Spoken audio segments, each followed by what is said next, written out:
Quindi ancora più confusione, e la confusione è il nemico numero uno della Koiné, in quanto la Koiné vive di ordine e di regole rigide.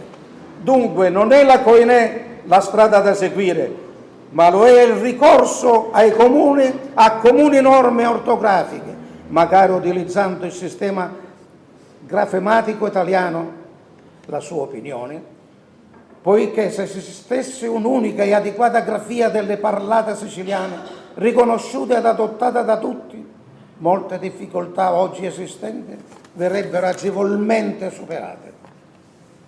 Già nel 1995 Vincenzo Orioles scriveva: la realizzazione di un sistema ortografico codificato è auspicabile non solo per chi fa letteratura, ma anche per chiunque faccia uso della lingua scritta.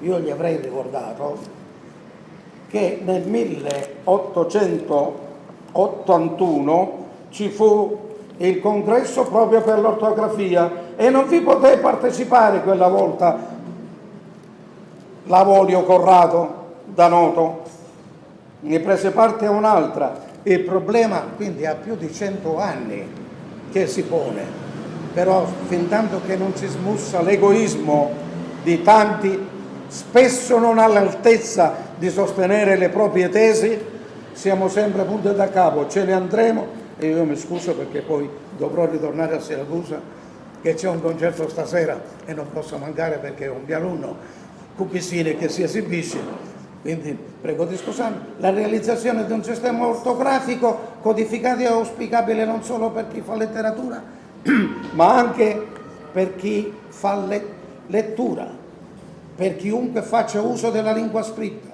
Se poi si addiviene all'introduzione del siciliano come materia di insegnamento scolastico, l'esigenza diventerebbe imperativa. E come facciamo? Uno insegna una cosa, un altro insegna un'altra. Ecco perché da questi convegni, carissimi amici, deve uscire serenamente, lasciando parte ciascuno di noi di contributo e di rinunzia, deve uscire realmente com'è che si scrive, come si passa dal fonema al grafema. Il resto ripassiamo, soprattutto coloro che anche prendono i premi e ritengono che sia poesia popolare. Ma che è popolare questo qua, per esempio? Che è popolare? Con tutta la cultura che hai, mi chiamate popolare? Poesia popolare? No, non erano Scalpari, non erano Barberi, quelli della corte di Federico II.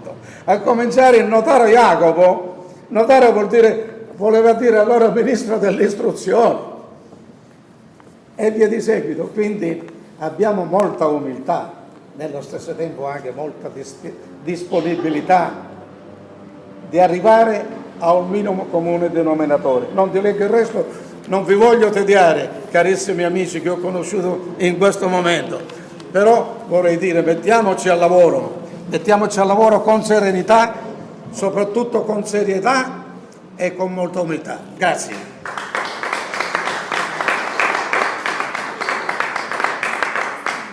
Questo lo lasciamo al Presidente. Allora ringraziamo il professor